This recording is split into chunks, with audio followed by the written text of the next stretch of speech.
Ya, terima kasih Majelis. Kepada ahli, pertanyaan pertama adalah, apakah masih perlu ditafsirkan pasal 47 Undang-Undang MK yang menyatakan putusan Mahkamah Konstitusi berlaku seketika menjadi hukum positif, ya tadi disebutkan erga omnes. Hal ini saya tanyakan terkait dengan pencalonan Gibran. Di putusan nomor 90 sudah jelas disebutkan syarat kepala daerah. Kemudian itu sudah dites lagi dalam putusan nomor 145. Putusan 145, Mahkamah Konstitusi menyatakan itu sudah hukum positif. Pertanyaan terkait di sini, kalau sudah jadi hukum positif berarti sudah berlaku. Kalau sudah berlaku berarti syarat dalam peraturan PKPU 2003 tersebut sudah otomatis dirubah dengan putusan MK tersebut karena sudah otomatis berlaku. Hal ini saya tanyakan juga kepada ahli. Baru-baru ini Mahkamah Konstitusi merubah pasal 310 ayat 1 KUH pidana, yaitu pencemaran nama baik.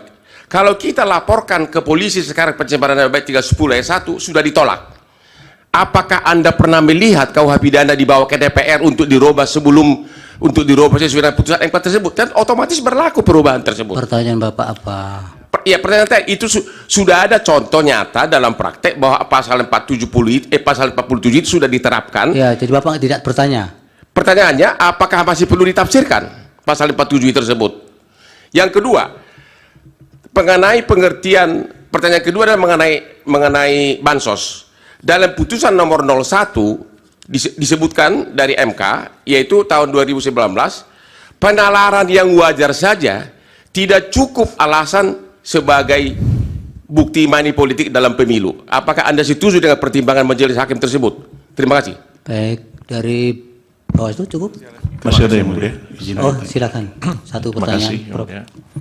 Saudara ahli, Mahkamah Konstitusi pernah melakukan judicial constraint dalam kasus Bovendigul, ya.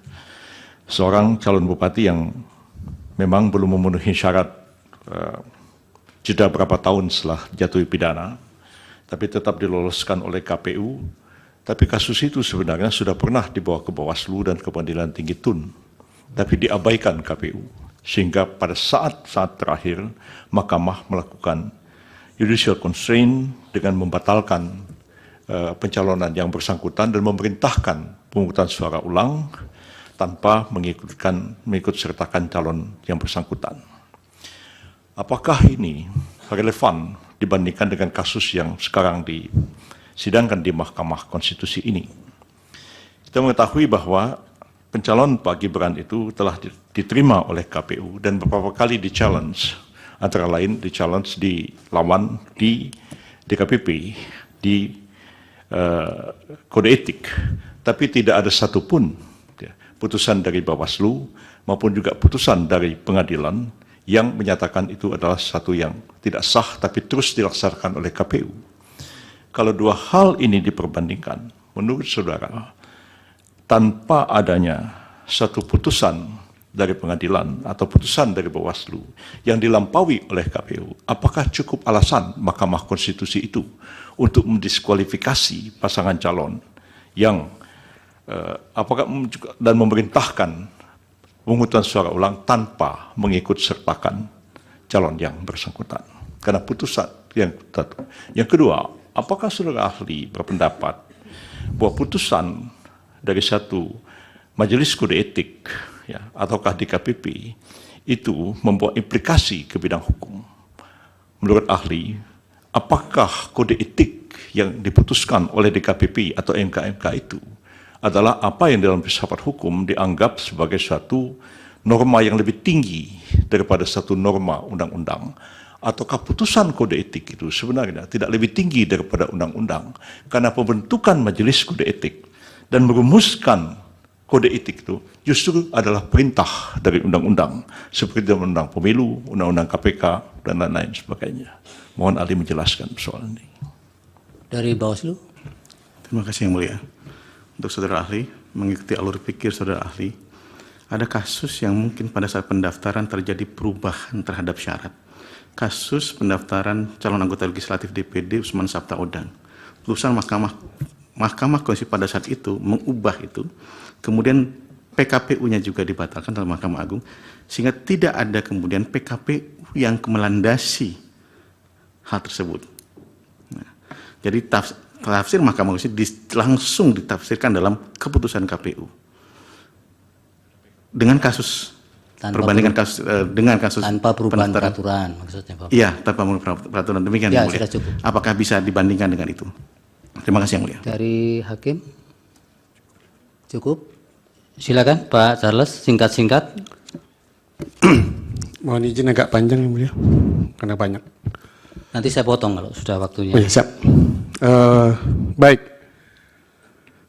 Pertanyaan pertama tadi tentang nepotisme. Jadi hadirin yang berbahagia, pembentuk undang-undang menyadari betul, bahkan Mahkamah di putusan 2008 itu menyadari betul, pihak-pihak yang potensial melakukan pelanggaran TSM itu dirumuskan secara jelas ya di dalam undang-undang pilkada, undang-undang pemilu, ada unsur terstruktur.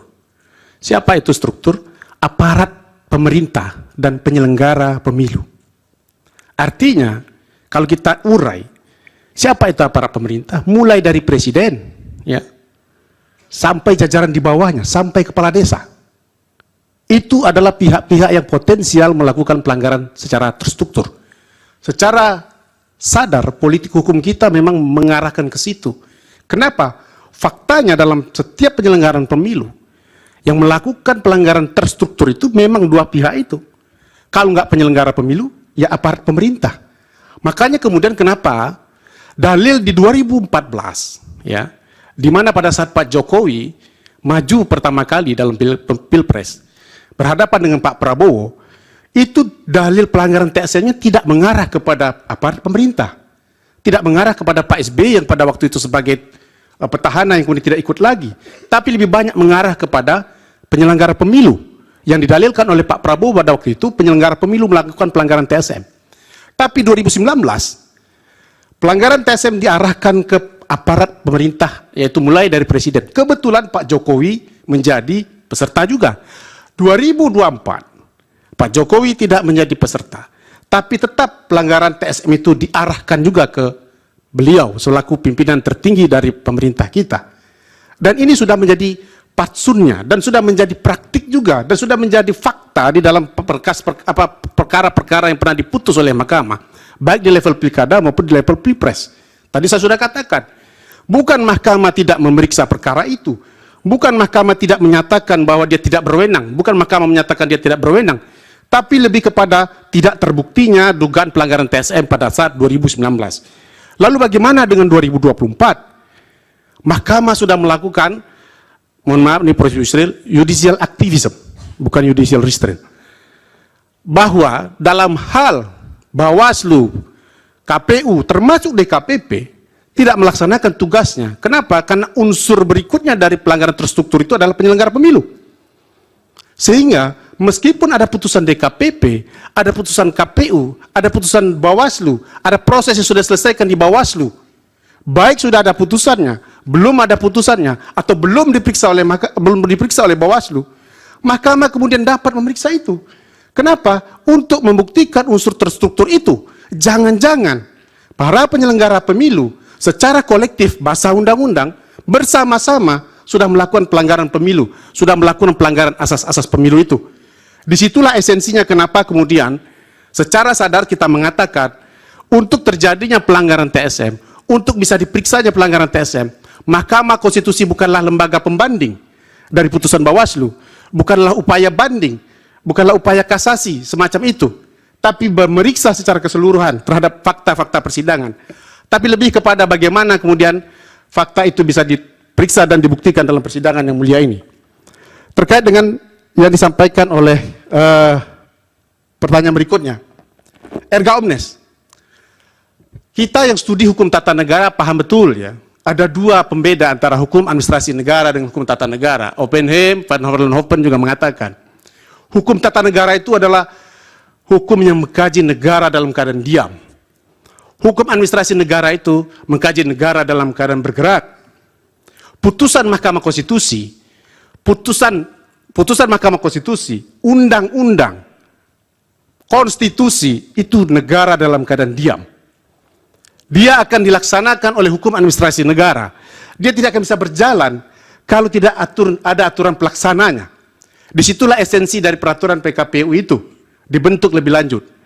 Pertanyaan dari Bawaslu, apakah selalu harus ada tindak lanjut putusan PKPU? Bukan harus dibentuk dalam suatu undang-undang, bukan harus merevisi undang-undang. Putusan MK erga omnes terhadap undang-undang, tapi dia butuh aturan lebih lanjut di tingkat teknis. Saya simulasikan, kalau saya sebagai kepala daerah, pernah menjadi kepala daerah, belum berusia 40 tahun, lalu saya akan didaftarkan sebagai calon presiden dan wakil presiden, apa syarat administratif yang harus saya penuhi? Kalau kepala daerah yang sedang menjabat, undang-undang sudah mengatur. Surat izin, pemberitahuan izin kepada presiden, itu cukup dilampirkan. Tapi kan perintah putusan 90 itu bukan hanya kepala daerah yang sedang menjabat. Bagaimana? Apa yang harus saya lampirkan? Undang-undang mengatakan, warga negara Indonesia, apa bukti administratifnya? KTP, itu diatur di PKPU. Sedemikian pentingnya peraturan PKPU itu, kenapa kalau tidak ada itu, maka dia tidak akan bisa dilaksanakan. Dan disinilah kehilapan PKPU 23/2023, yang tidak mengatur secara komprehensif turunan lebih lanjut dari putusan 90 itu. Kenapa dia hanya fokus pada kepala daerah yang sedang menjabat, tapi usianya belum 40 tahun, yaitu saudara Gibran, atau Pak Gibran, sebagai calon wakil presiden. Berita acara, saya pikir Pak Ketua sudah tahu. Ini suka seperti nanya ngetes statistik, kebetulan saya punya jimatnya. 9 Oktober untuk berita acara, pengundangan PKPU 19, lalu 3 November itu PKPU 23/2023. Artinya ada rentang waktu dari 9 Oktober sampai 2023, 25 Oktober penerimaan pencalonan Prabowo Gibran, artinya belum PKPU itu diubah. Jadi clear di situ. Kenapa berita acara itu kemudian dianggap sebagai suatu kesalahan oleh DKPP? Karena sejatinya berita acara itu kan memuat suatu peristiwa hukum, suatu keterangan mengenai peristiwa hukum, baik waktu dan tempat peristiwa itu dilakukan dan terjadi. Kalau kita menyerahkan berkas hari ini, sejatinya berkas itu harusnya ditandatangani dan diterima, dituliskan berita acaranya pada hari ini. Kenapa? Karena itu bisa saja disimpangi nanti. Bisa saja kalau ada niat buruk, ya, salah satu pihak berdalih, saya sudah menyerahkan berkas saya pada tanggal 19 Oktober. Saya sudah lengkap menyerahkan. Tiba-tiba pihak KPU mengatakan belum lengkap. Apa pegangan para pihak? Disinilah kehilapan KPU yang kemudian memborongkan, ya, penulisan berita acara itu tanggal 28 Oktober. Padahal pendaftaran berbeda. Ada yang tanggal 19, lalu ada tanggal 25. Kalaupun tes kesehatan dijadikan alasan, kenapa tidak dimuat dalam berita acara itu? Bahwa untuk berkas tes kesehatan disampaikan setelah proses pemeriksaan kesehatan itu. Ya, waktunya sudah habis, Pak. Terima kasih Yang Mulia. Itu saja. Assalamualaikum warahmatullahi wabarakatuh. Waalaikumsalam warahmatullahi wabarakatuh.